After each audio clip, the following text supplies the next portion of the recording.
Hola a todos, bienvenidos a un nuevo capítulo de Boss Tank, Ser tu propio jefe.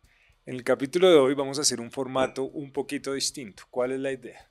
Vamos a hablar de cómo emprender sin capital, que tal vez es uno de los temas que más nos preocupa a cualquier persona que alguna vez haya pensado en armar una empresa, perseguir una idea o cumplir sus sueños de ser un empresario. Y para eso le pedí el favor a Kayerlis que me acompañara porque ellos son una empresa que me ha venido acompañando en esta nueva forma de hacer el podcast, que es con video, con algo más de producción.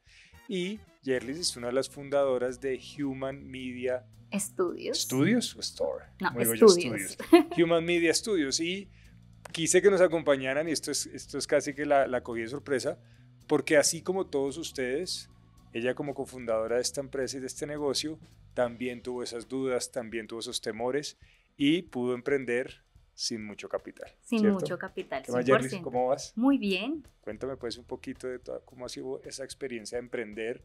Si sentías ese miedo cuando estabas persiguiendo ese sueño y creías que si no tenías capital no lo podías sacar adelante, ¿cómo fue eso? Ok, quizás la respuesta te sorprenda bastante porque nunca tuve ese miedo. ¿Por qué? No Entonces, sé. ¿para qué vinimos?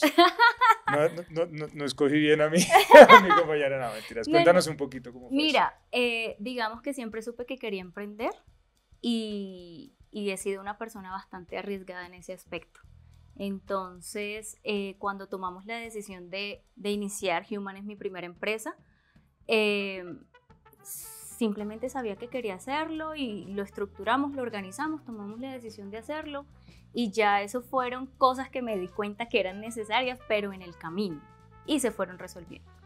Ok, bueno, entonces el día de hoy vamos a hablar de cómo iniciar tu negocio sin capital y cómo enfrentar ese miedo que algunos como yo tenemos, pero otros como Jerry no. Entonces, vamos a entrar un poquito en detalle, ¿te parece? Me parece perfecto. Dale.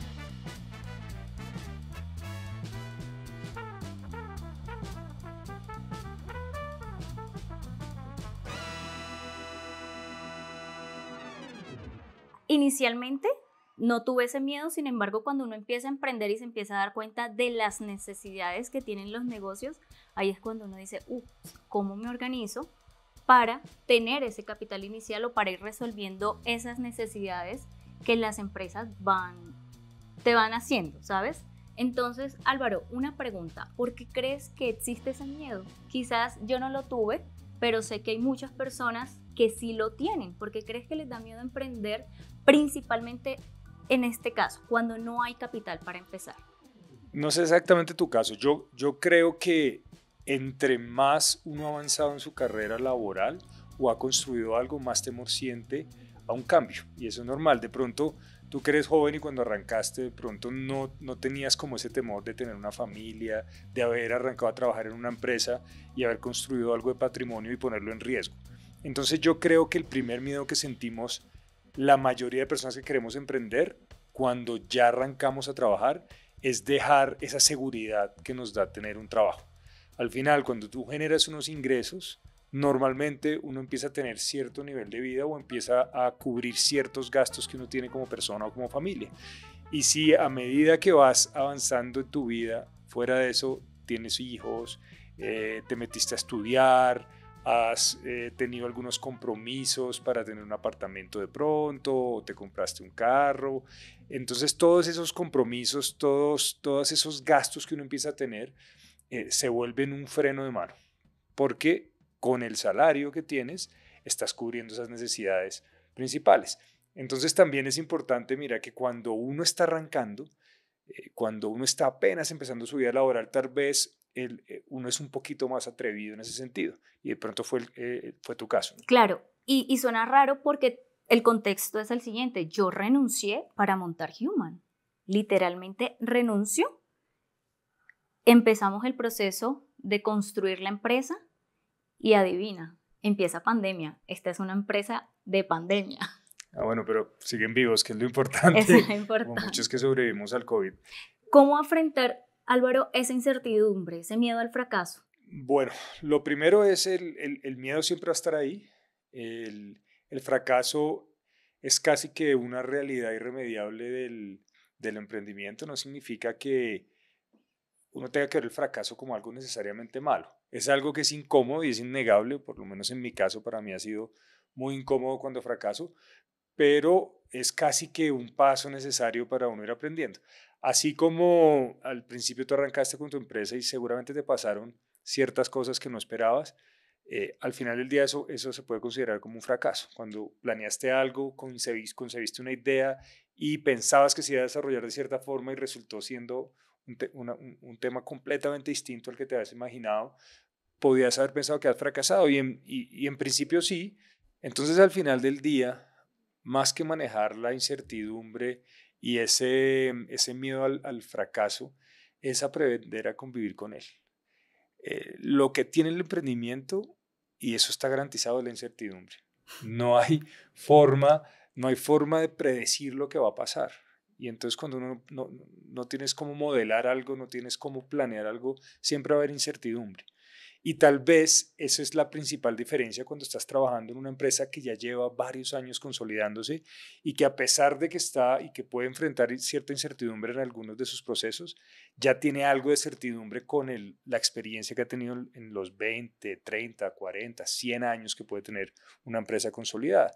Simplemente que cuando tú estás arrancando, controlar esos detalles para intentar hacer tener algo de certidumbre es muy difícil. Entonces, más allá de la incertidumbre y el miedo al fracaso, lo que tenemos que saber es que van a estar ahí y que simplemente así planees, así organices, así seas juicioso, no significa que vas a poder evitar estar en ese mar de incertidumbre y no fracasar, ¿no? Es aceptar eso, es una realidad. Te hago una pregunta, tú has mencionado el tema como de la estabilidad que te proporciona un empleo, has hablado, por ejemplo, de, digamos, esos gastos básicos que tenemos todos los seres humanos. ¿Te parece posible emprender sin dejar el trabajo que tienes?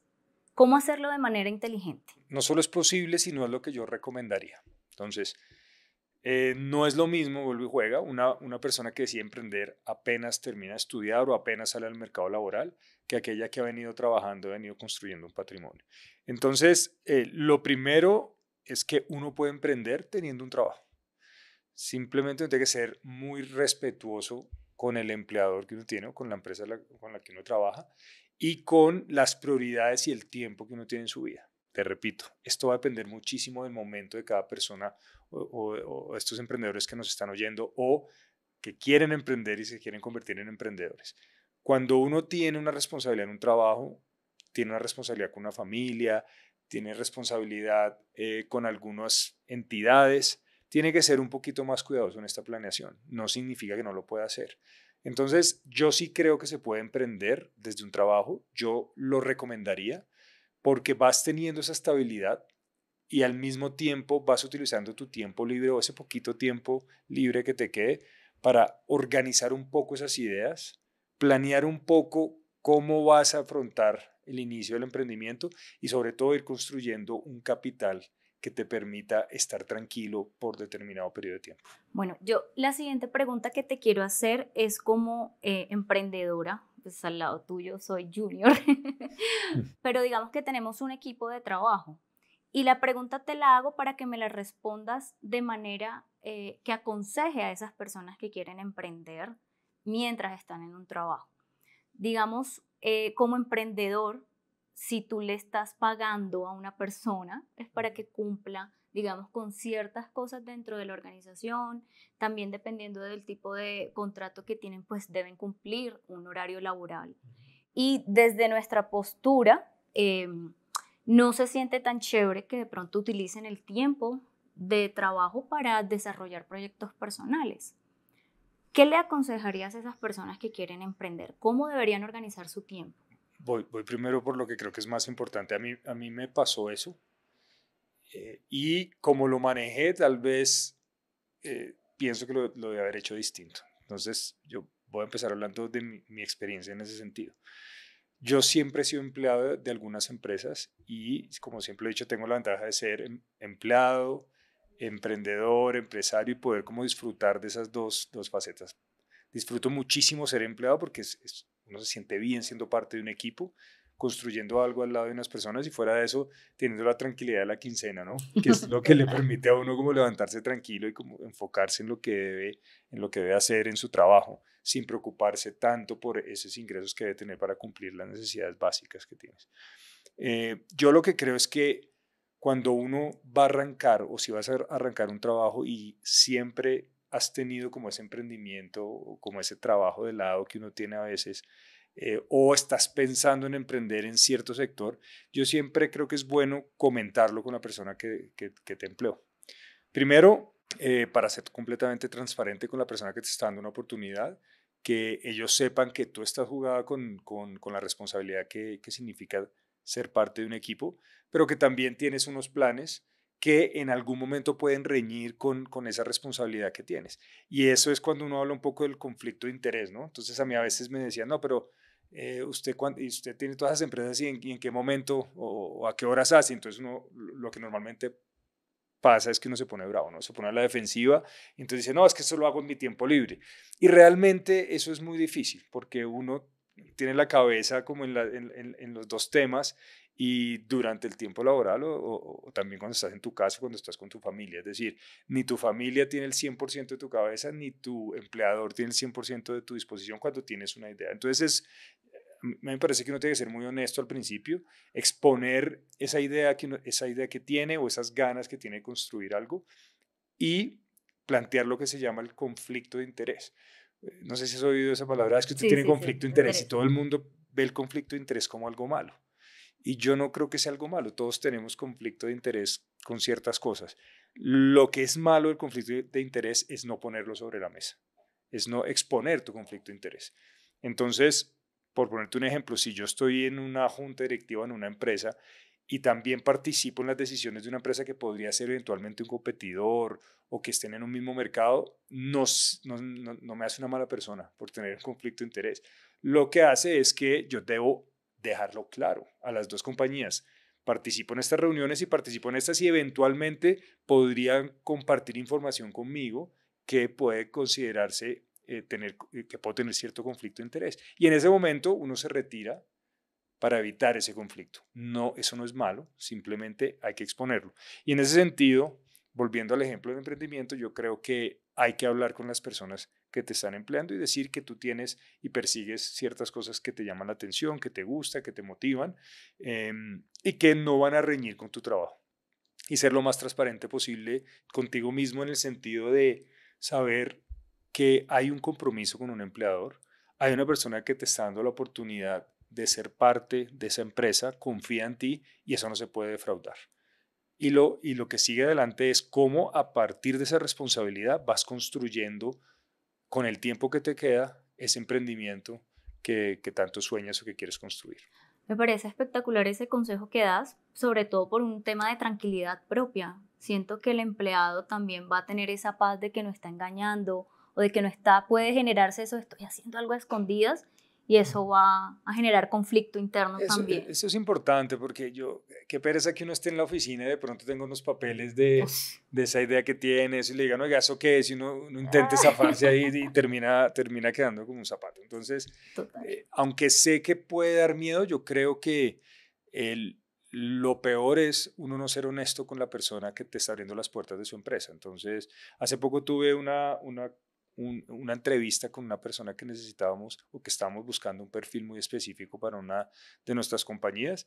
Y de entrada en la entrevista me dijo, oiga, yo tengo esto, estoy haciendo esto, yo no creo que me demanden mucho tiempo en la responsabilidad de mi día a día, pero quiero que lo sepa. Y eso, en vez de generarme desconfianza, me generó confianza.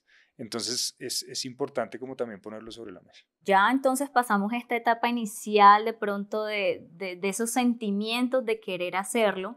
Cuando ya el empleado o la persona toma la decisión de empezar a emprender, ¿cómo empieza el proceso? ¿Cómo valida su idea? ¿Cómo inicia toda esta etapa?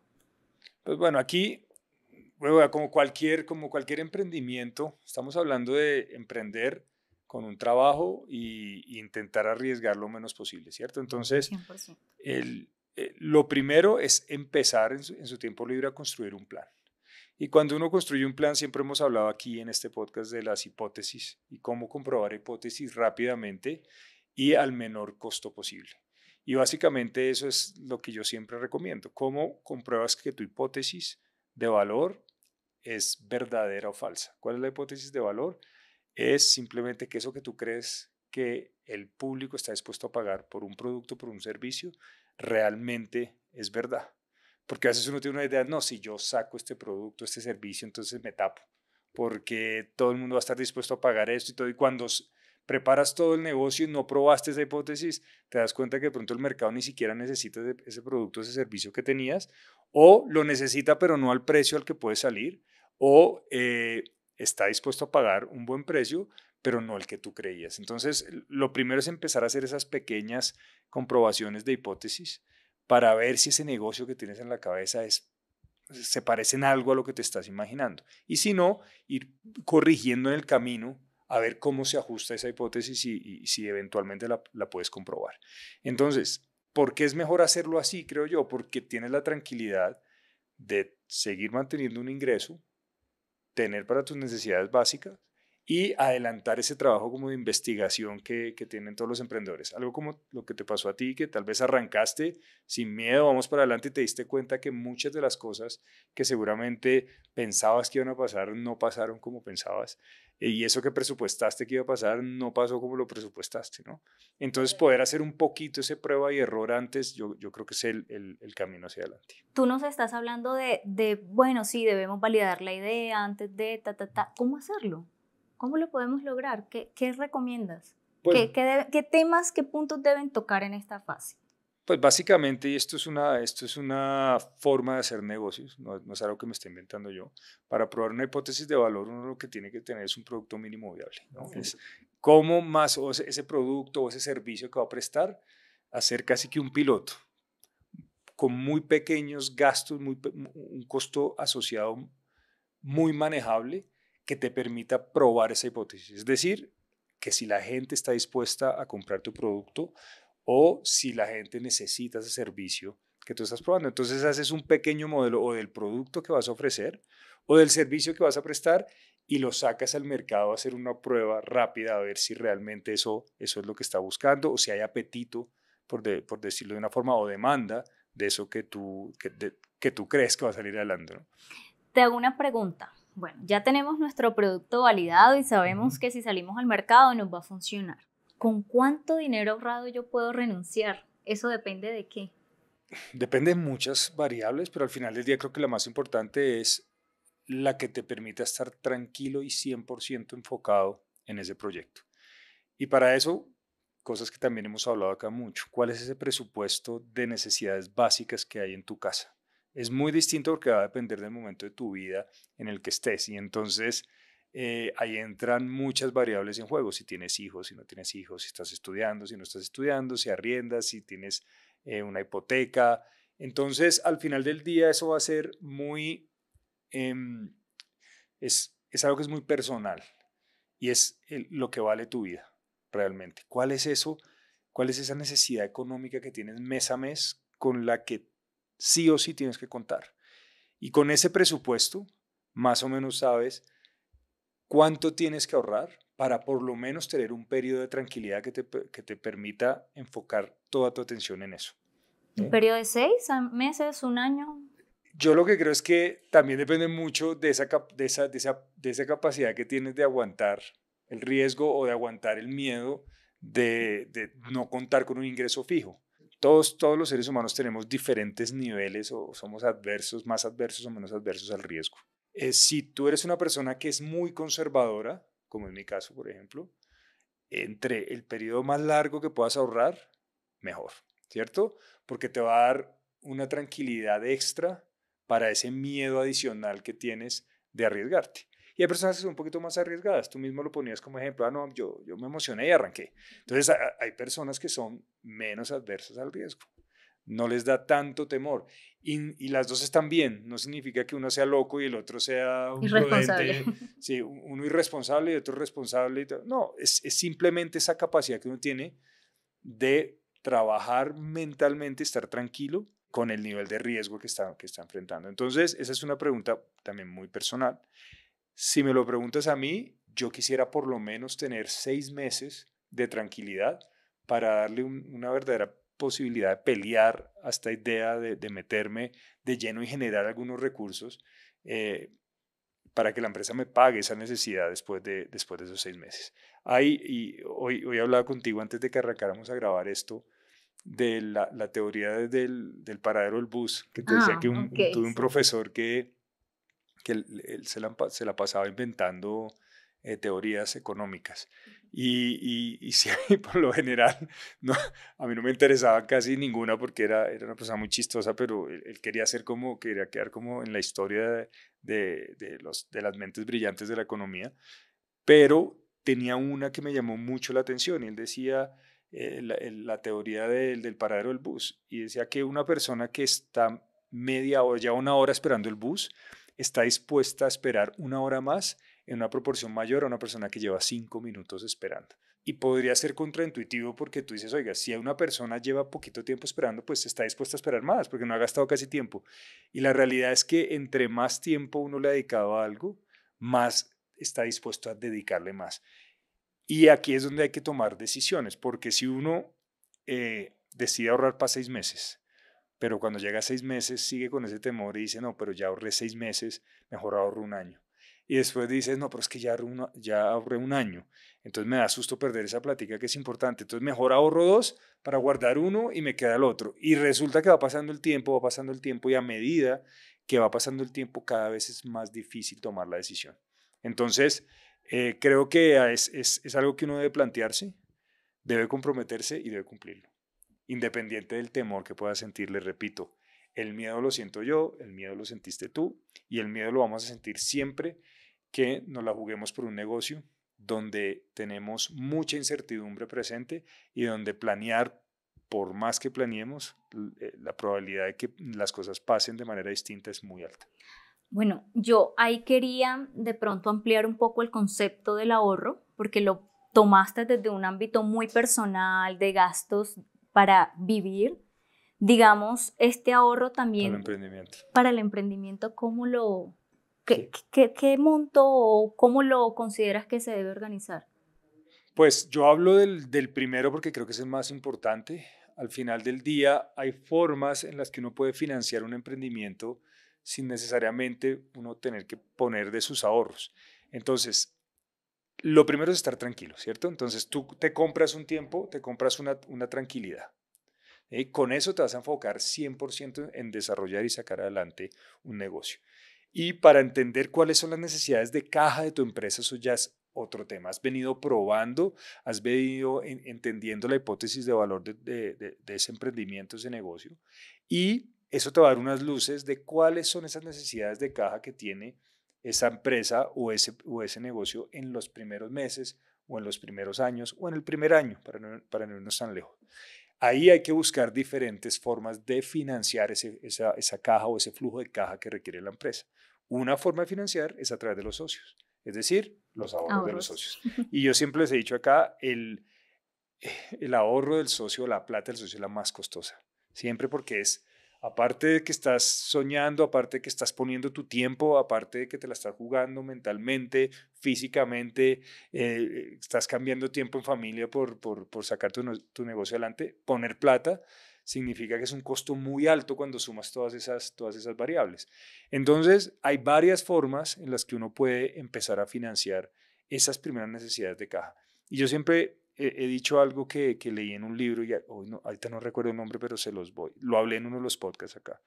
Y es, si usted al final del día con su emprendimiento está solucionando un problema, y este autor del libro decía que los emprendedores solucionan problemas, nos dedicamos a eso, ese es nuestro principal objetivo. Si uno soluciona un problema a un determinado grupo de personas o a un determinado sector o a un mercado, alguien va a estar dispuesto a pagar. ¿Cierto? Alguien va a estar dispuesto a pagar para que le solucionen ese problema. Y es ahí cuando, si uno tiene un producto, un servicio bien desarrollado, bien pensado, ha probado esa hipótesis donde realmente se da cuenta que sí hay alguien que está dispuesto a pagar por eso, hay que empezar a trabajar con tal vez la plata más barata de todas, que son los anticipos de los mismos clientes. Los anticipos de las personas que le interesa tu producto o tu servicio. Esa es una de muchas fuentes de financiación, pero al final del día, Si tú estás tranquilo con tus necesidades básicas cubiertas, tienes tiempo para salir a buscar todo ese tipo de cosas. Entonces, en un producto tú puedes pedir anticipos, puedes hacer financiamiento con comunidades, el famoso crowdfunding. Lo que pasa es que yo voy a hablar en inglés y en español, pero puedes buscar personas que les interese tu producto y que ellos mismos te ayuden a financiar ese primer beta del producto para poderlo sacar, poder demostrar que funciona y podérselo vender a más personas. Si estás prestando un servicio a una empresa, a un sector, puedes pedir anticipos, un porcentaje del servicio adelantado y con eso vas fondeando un poquito tu caja a medida que va creciendo y que vas construyendo esa red de clientes y de proveedores. Entonces, lo primero para mí sí es tu tranquilidad mental de que estás y tienes el 100% de tu atención en donde debe estar, que es sacar adelante el proyecto. ¿Que eso significa el éxito? No. ¿Que Es un significa que vas a riesgo. fracasar? Tampoco. Pero que la probabilidad de fracasar es más alta que la que seas exitoso, 100%. Entonces, ese es la negociación o el trade-off de que haces contigo mismo. Estás contra las probabilidades, ¿sí? Es más fácil fracasar o empezar algo y que no funcione a que funcione. Pero tienes esas ganas y ese entusiasmo de crear algo y de eso debe ser lo suficientemente emocionante, motivador como para decir, ok, a pesar de las probabilidades en contra, voy a seguirlo haciendo y me la voy a jugar. Ahí es donde entra todo este tema emocional que siempre Sí, no, el miedo al fracaso, no, el que emprender es súper difícil. es verdad. Es verdad. Y aquí quiero agregar otra cosa. Últimamente nos intentan obligar a emprender. Entonces, es como que si fuera el único camino. Yo creo que es un camino. O lo asocian a libertad financiera, lo cual o- considero o- desde lo personal que es un error. o no solo libertad financiera, no, la libertad financiera sin nada que ver. Yo lo que creo es que lo asocian más a la libertad del manejo del tiempo y de que uno va a poder, tú sabes que este podcast se llama así es porque es una burla de eso de ser tu propio jefe, ¿no?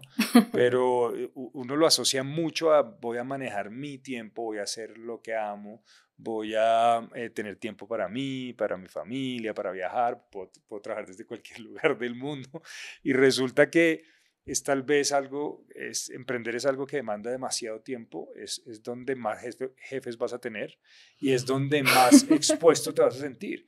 Entonces, al final del día, si la motivación para emprender va más allá, o sea, va más enfocada a eso, creo que lo tuyo no necesariamente tiene que ser emprender y trabajar en una empresa grande, en una empresa consolidada o en una empresa con una estructura es muy agradable. A mí me gusta mucho eso. Y hay gente que es muy buena, muy buena, que si lo rodeas de un equipo profesional, de personas hábiles en diferentes áreas del negocio, eh, cambian el mundo. Entonces, desde ese punto de vista, yo quiero también darle la tranquilidad a todos los que nos están oyendo que ser empleado y ser parte de un equipo también es muy importante. Y yo siempre digo, por eso es que siento que tengo una ventaja enorme porque he podido vivir esas diferentes formas de emprender. He trabajado, he emprendido durante mi trabajo. Luego, cuando ha crecido mucho mi emprendimiento, he logrado que la empresa donde trabaje absorba ese emprendimiento y se vuelva una unidad de negocio. Entonces, al final ser empleado también de una empresa o sea, primero, puede ser súper motivador. Segundo, puede ser una realización personal enorme también. Y tercero, te da también la tranquilidad de no sentirte solo, que eso es algo que no todos convivimos bien con eso. Yo no le tengo miedo a sentirme solo, pero hay gente que le gusta sentirse rodeado, que se hagan las preguntas y haya varias respuestas y no solo la de uno. El Ser emprendedor es eso. emprendedor es sentirse solo Solo. todos los Y días. has escuchado de que entre más alto, más solo, entre la cima Sí, sea más alto. entre más vas escalando, ves más hacia atrás que hacia adelante. 100%. Entonces llega un punto en que cuando hay que hacerse las preguntas de fondo, no tienes a quién voltear a mirar y todo el mundo te voltea a mirar a ti. Y ese es un estado de soledad absoluto que a veces he sentido y eso es lo único que a mí realmente hoy puedo decir que ¿Te me da asusta? temor. Sí. Ok. Pero entonces, digamos, aprovechando esta conversación, vuelve y juega. No está mal ser empleado de una empresa. ¿Sí? Si te gusta de pronto innovar, crear, uno puede crear a través de la empresa y de la plataforma de la cual ya eres parte. Inclusive dentro de los procesos que manejas en la compañía o de la empresa de la que haces parte, puedes crear cosas nuevas. Puedes tener unas remuneraciones variables con base en esas propuestas que estás haciendo. Y tienes fuera de eso el capital y el soporte de un grupo de personas y de socios que ya tienen una experiencia enorme. Entonces, tienes esas dos opciones que no necesariamente tu vida se resuelve porque si no eres emprendedor, entonces no vas a ser feliz, no vas a manejar tu tiempo Total. y no vas a ser financieramente independiente, que es algo Que me lo eso han te dicho. aseguro que no. O sea, No, la cien por independencia ciento. financiera nada tiene que ver con el emprendimiento. 100%. Pero ¿Eh? lo mencionan porque hay Sí, personas que consideran que de pronto cuando tú tienes tu propio empleo, no, ya te vas a volver millonario de la noche a la mañana. tu propia empresa, Tu propia dices. Sí, empresa. cosa que es Falsa. bastante Bastante difícil. falsa.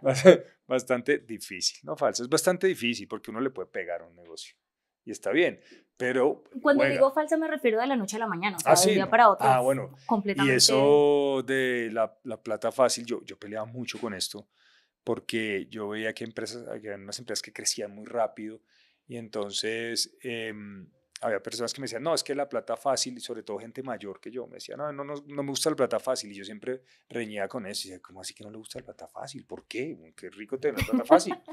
Y resulta que es el concepto detrás de eso, que es la plata fácil significa que uno cree, hola, ¿cómo estás, mi amor? Otro invitado del Otro podcast de invitado. hoy. La plata fácil no existe en el sentido de que todo se construye con tiempo y con esfuerzo. Y podrán haber negocios exitosos más rápido que otros, pero al final del día todo requiere esfuerzo y todo requiere cierta dedicación. Para cerrar esta fase o esta pregunta, creo que se volvió tan de moda ser emprendedor o empresario que las personas empezaron a hacer las preguntas incorrectas para empezar este camino. Y empezaron como a meterse de pronto mitos o falsas ideas y por eso creo que también ha habido como mucho fracaso o mucho choque, ¿no lo consideras? Sí, el tema de ser tu propio jefe, mira, vuelve y juega. El nombre del podcast No es casualidad. no es casualidad. El primer podcast que grabé, que yo no sabía que era un podcast en ese momento, yo lo he contado acá, era un desahogo y una frustración que tenía de un proyecto al que le dediqué mucho tiempo y que nunca salió. Y entonces mi idea era, yo quería hacer un video diciendo, oiga, esta vaina no es como lo pintan aquí, esto es una comedera de mierda, esto es terrible. Y ahí fue que arrancó, entonces, digo, ¿cómo le va a poner a ese podcast? Y yo, no, ser Ser tu tu propio propio jefe, jefe. vos tan ser tu propio jefe, porque ese es el cuento que uno mismo se echa y uno se cree y tal vez eso nació mucho con las redes sociales, de pronto desde que uno empieza a sentirse frustrado por estar en un trabajo y por no ser dueño de su empresa.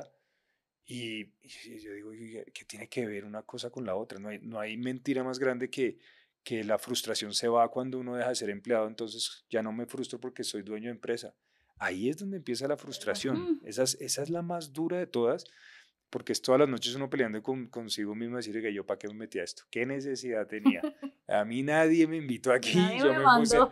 yo me puse a inventar y terminas realmente frustrado porque primero estás solo, como hablamos ahora. Segundo, no tienes a quién responsabilizar, que eso es De las bastante duro. decisiones. Cuando uno tiene un equipo, uno como que se puede mirar y, ay, pero es que este aquí puedo poner, somos un equipo, pero mercadotecnia falló, la parte comercial, o es que operaciones no cumplió con los indicadores. Ahí uno tiene como, ¿A pero cuando quién uno está culpar? solo, pues sí, no, fallé yo y falló yo y mi socio, usted también falló y fallamos y la cagamos.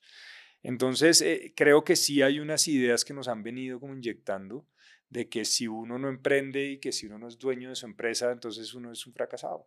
¿Sí? 100%. Y otra idea es que ser tu propio jefe es la única forma de ser feliz, la única forma de manejar tu tiempo. Y eso sí que es un mito que yo quisiera que tumbáramos acá. Y mucha gente lo ha tumbado y muchos empresarios han contado la realidad detrás de esto y es que no vas a ser tu propio jefe. O te puedes poner el nombre. uno puede ser presidente de su emprendimiento. El título se lo pone sí, uno al cargo. Hay un capítulo de Los Simpsons que me fascina, que Homero Simpson arma una empresa y se pone vicepresidente comercial, ¿no? Y es su empresa y puede ser vicepresidente comercial. Y vicepresidente junior comercial, un capítulo que yo disfruté sobremanera, porque es como esas mentiras que uno se echa, sí, yo puedo ser el presidente de una empresa, puedo ser el gerente general, pero al final del día soy el responsable de absolutamente todo. Entonces ya no tengo a la persona que me ayudaba con los envíos en la empresa en la que trabajaba, con las encomiendas, no tengo a la persona que me tenía el cafecito caliente cuando llegaba a la oficina y se sentaba a hablar conmigo, sino me toca hacerme mi café, a mirarme y sentarme solo mirándome a un espejo, y entonces tengo que sacar tiempo para el plan comercial y después ir a pagar los impuestos y hacer fila en el banco. Y al final del día te das cuenta que ¿cómo así que no? Mis empleados son mis jefes porque los invité a este cuento y entonces ahora no les puedo quedar mal. Mis proveedores son mis jefes porque ellos están trabajando para desarrollar mi producto y les debo plata. Y mis clientes son mis jefes. Mis mayores. Sí, pero bueno, digamos que esa es como que la más obvia, ¿cierto? Sí. Los clientes son los jefes de uno porque al final yo siempre le digo a mis clientes, ay, muchas gracias porque ustedes le dan de comer a mi hijo. Siempre digo cuando estamos peleando, siempre les digo, no, bueno, yo sí les agradezco mucho porque ustedes le dan de comer a mi hijo. Y eso relaja muchísimo las reuniones y además que es verdad, pues son los verdaderos jefes y después la DIAN o las entidades que recaudan los impuestos de los países que son tu accionista mayoritario. Sí, entonces resulta que tienes 1 millón de jefes y fuera de eso invitaste a 2 amigos a emprender y entonces tienes también a ellos encima diciendo, ¿usted para qué? Me puse mis ahorros, usted me dijo que esto era seguro y resulta que tienes 250 millones de jefes, trabajas 20 horas al día, ¿sí? Tu familia te empieza a reprochar que por qué no pasas tiempo con ellos, ya no puedes hacer deporte ni disfrutar esos espacios que tenías con tus amigos, no tienes plata para tomarte una cerveza, no puedes estar viajando porque pues a dónde y cómo, sino si todos los recursos los tengo que reinvertir en mi negocio.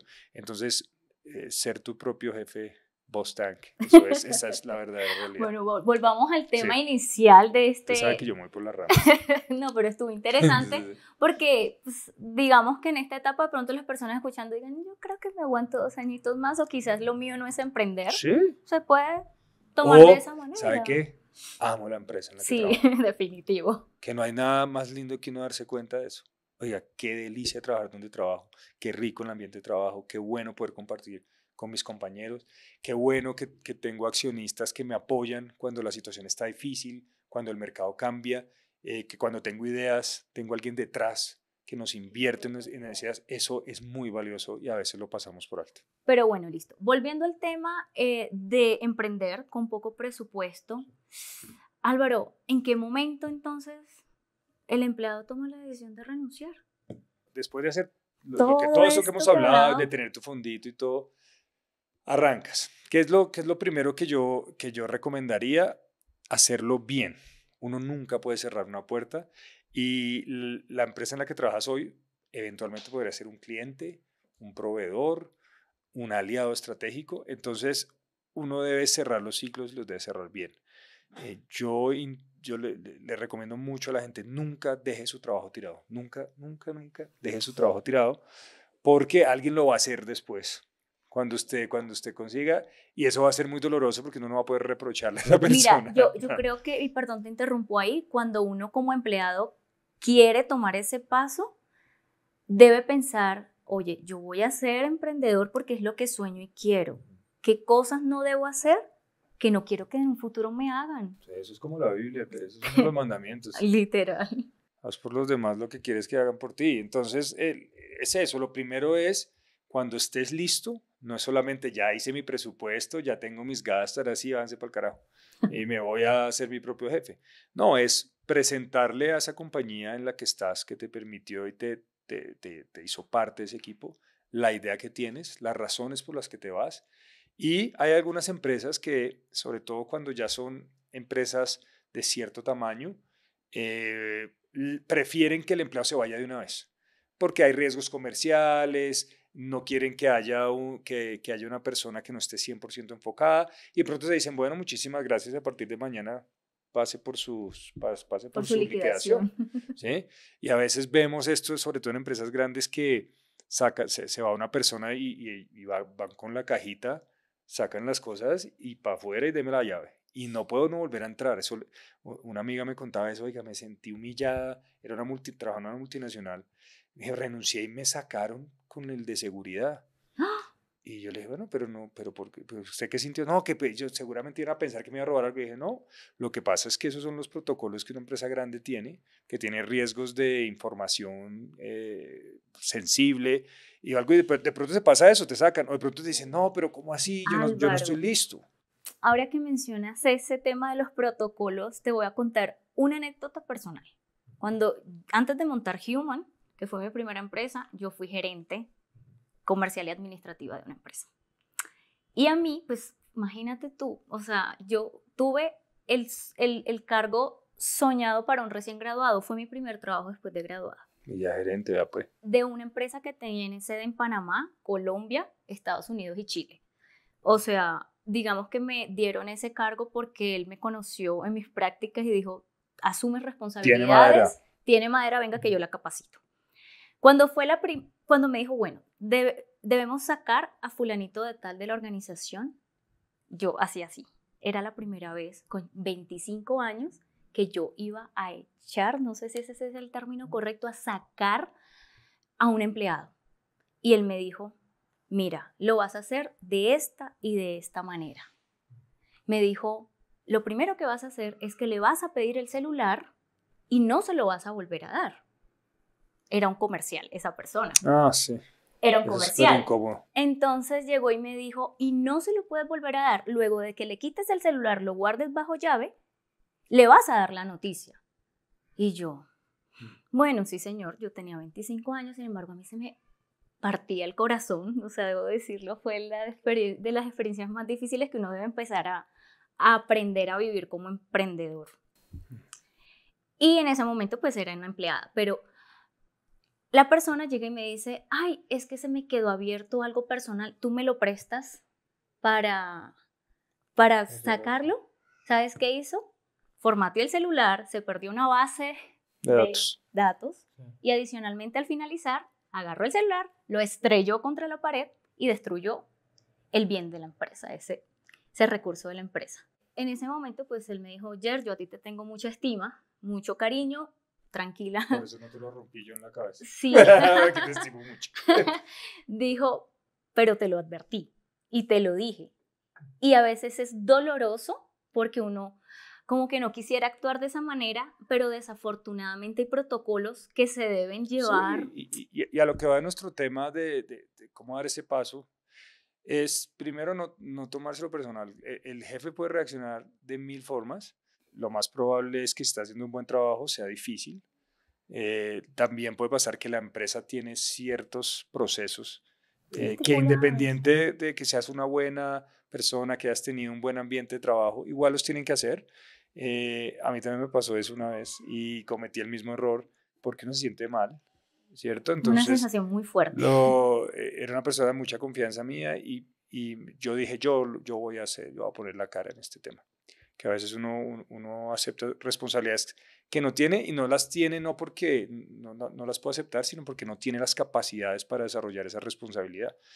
Y lo mismo, no, pero es que el celular tengo unas cosas personales. Y le dije, no, hermano, después me lo devuelve. Y estaba trabajando los 8 días en la competencia y nunca me devolvió el celular y ahí estaba toda la base de datos de clientes con la que competíamos. Entonces eso también fue una buena enseñanza. Me quedé con el computador por lo menos, pero el celular sí no. Pero al final del día, no tomarse eso personal. Yo creo que hay procesos, hay empresas que tienen construidos procesos y hay otras que no. Y seguramente esas que no te pedirán un tiempo o se emberracarán o te mandarán para el carajo. Pero al final del día lo más importante es que tú te sientas tranquila con el proceso como lo desarrollaste. Y lo primero es poner explicarle las razones a tu empleador, por qué lo estás haciendo, qué es lo que estás persiguiendo. Segundo, que no hay vuelta atrás, porque a veces si uno no dice la verdad y no quiere renunciar y da unas razones equivocadas, el empleador puede interpretar algo distinto o te va a intentar convencer y va a ser más incómodo, porque al final del día no es un tema necesariamente de plata, ni de responsabilidades, ni que quieras crecer dentro de la organización, sino que quieres salir a hacer tu historia. Y entre más sincero uno sea y ponerse a disposición del empleador, creo que es lo mejor. Siempre dejar esa puerta abierta es tal vez el primer y único consejo que yo daría. Normalmente hay empresas que con 8, 15 días pueden medio organizarse. Entre más grandes es más sencillo, entre más pequeñas es más complejo y entonces uno tiene que... Afectan más la Exacto, organización. entonces uno tiene que estar dispuesto también a dedicarle un poco más de tiempo para ayudar a esa empresa a dar la transición y que se haga de manera organizada y tranquila. Bueno, creo que mi siguiente pregunta ya está resuelta, sin embargo, de manera rápida. ¿De golpe tomar la decisión o de manera progresiva? Yo creo que todo lo que hemos hablado Lo resuelvo. ha mostrado un progreso, ¿no? En la decisión. Empezaste con la estabilidad laboral que te da tener un trabajo y la estabilidad financiera, fuiste pensando cómo lo ibas a hacer, fuiste comprobando esa idea, fuiste entendiendo cuál era la caja que necesitabas, dejaste muy claro y analizaste cuáles eran esas necesidades que tenías, qué necesitas para estar 100% dedicado a tu empresa. Entonces, al final del día, esto es un tema progresivo, ¿sí? Y nada de eso garantiza que todo lo que planeaste vaya a funcionar o vaya a salir así, pero sí ayuda por lo menos al proceso. Upa, ¿Sí? hay un avance Sí, significativo. entonces si ves todo esto es progresivo. No fue que un día dijiste, ya sabe que esta empresa me sabe a cacho y Voy a mañana emprender monto mi empresa. y les voy a Sí, demostrar cómo se exacto, hace. exacto. Y entonces yo siempre creo que las cosas uno las puede hacer progresivas sin cometer el error que me pasa mucho a mí, que uno por planear, planear y planear nunca sale a ejecutar. Esto me ha pasado a mí muchísimo porque soy una persona más, lo que te decía, el riesgo para mí, a mí me gusta analizar mucho el riesgo y a veces uno se queda planeando, planeando, planeando y cuando terminaste de planear alguien ya lo hizo, alguien ya aprendió lo malo, lo bueno y lo feo de ese negocio y ya te lleva uno, Mucha dos ventaja. o tres vueltas de ventaja y entonces tienes que volver a empezar a pensar en otra cosa, qué harías distinto y como que se empieza a pasar el tiempo. Hay que ser Te hago cuidadoso una también con pregunta en eso. este punto como empresario. ¿Es mejor hecho que perfecto? Sí, 100%. Siendo completamente honesto, sí, a mí me gusta mucho pensar que tengo todo planeado antes de salir y es tal vez el error más grande que sigo aprendiendo porque me cuesta trabajo jugármela cuando no tengo las respuestas eh, y a veces el simple hecho de pensar que se va a resolver de alguna manera es suficiente. ¿Sí? Tener esa fe de que esto se va a resolver de alguna manera y no tengo la respuesta para esto específico que es parte de mi plan, es mejor que quedarse buscando el plan perfecto, porque no, al final sales y tienes la misma incertidumbre que el emprendedor que no planeó casi, ¿sí? Con el que planeó mucho y se encontró con un mercado que era muy agresivo, que era muy competitivo, que había mucha oferta y poca demanda y te tomaste ese tiempo en una oficina y no En la calle en la calle, probando, probando, validando tu validando, producto entendiendo. o Y el servicio. feedback del cliente, del mercado y de los proveedores es clave para eso. Entonces sí, mejor avanzar que ser perfecto en la ejecución. 100%. Bueno, Álvaro, sé que las personas que te ven y te oyen, como yo, eh, queremos saber, porque pues todo lo que has dicho lo has dicho con base en una experiencia laboral que tienes. ¿Tienes algún ejemplo en el que tú dijiste, mira, es que empecé con poco presupuesto? Sí, sí, porque la mayoría de emprendimientos que he podido arrancar y acompañar es o porque otros han empezado y yo he entrado, que esa es la más fácil. Ok. Entonces hay varias formas de uno atraer personas también que le ayuden a sacar un negocio adelante. Entonces traer personas y darles una participación es válido. El vesting famoso ese, que no sé cómo es la palabra para pagar en especie. Que aquí le dicen vesting. Suena mejor vesting, Suena más pero bonito. es decir, es en especie, yo le pago en especie, mío, no tengo plata, cojo acciones. Sí, pero entonces esa ha sido una forma en la que he podido acompañar ideas de personas que arrancaron y que en una etapa temprana entré y pude ser parte, no con capital necesariamente, o con un poquito de capital o prestando algo de caja, pero hubo algunos negocios propios que empezamos así. 2 o 3 personas nos juntamos, pusimos una platica, trajimos una persona que nos ayudara a organizar las ideas uno de los socios estaba más metido, los otros estaban trabajando en sus cosas y por si acaso estaban listos para aportar. Entonces, sí se puede, sí lo he hecho y también he hecho negocios con capital, juntando un buen inicio de plática para sacar un proyecto que pensaría que con la gente que está, con el mercado como lo analizamos, iba a ser más rápido y más fácil de crecer. Y de los dos tipos han funcionado y de los dos tipos tampoco han funcionado. Entonces también que tengas el capital inicial, que tengas inversionistas asegurados, no significa tampoco que vaya a ser exitoso. No hay que confundirnos con eso. Tal vez el capital lo que sí ayuda y que rico tener capital con un buen plan de ejecución es que tal vez puedes lograr objetivos más rápido. Pero la curva de aprendizaje es costosa igual. Simplemente que la pagas más rápido y entonces lo haces más rápido, aprendes a las patadas más rápido, ¿no? Te hago una pregunta aquí. En esos que sí funcionaron, ¿qué fue clave? ¿Qué les ayudó? ¿O qué te ayudó? Honestamente, y quiero ser honesto aquí con mi hijo que me está oyendo. Hola, Cordelius. Con mi hijo que me está oyendo, para ser honesto, uno cree que la suerte no es parte de los negocios. Yo sí creo, o por lo menos el timing. Entonces, hay un momento en que las cosas funcionan, hay un momento en que las cosas se enganchan y cuando uno tiene un plan y está preparado y tiene la idea un poquito más clara y estuvo en el momento justo, todo como que hace clic, ¿sí? Entonces, ese timing, ese factorcito de suerte que tienen los negocios, yo creo que se necesita para que algo funcione desde ceros y crezca rápidamente y se vuelva exitoso. Juntarse con las personas correctas donde los socios se alinean como esos motivadores, esos motores que tienen y están de acuerdo en la forma como se va a sacar adelante el negocio, ayuda muchísimo. ¿Sí? ¿Ser realista? Sí, pero uno puede ser realista Cuando y digo le puede ir realista me bien, y refiero puede ser yo a tu realista y irle mal. idea. Que de pronto hay ideas que el único que las ve viables es el emprendedor. No entendí la pregunta. Ok. Corte, no, mentiras. No, pero sí, no. Mira, ser realista, yo entiendo, ser realista es importante, pero vuelvo a, puedes ser muy realista, puedes tener muy clara la idea, puedes tener la experiencia suficiente y puede que no funcione el negocio. Entonces, al final, para volver a la pregunta inicial, hay un componente de timing, del momento y es algo de suerte que las cosas se alinean. Y es el famoso dicho que uno tiene que estar preparado para cuando la oportunidad se presente. Eso es clave.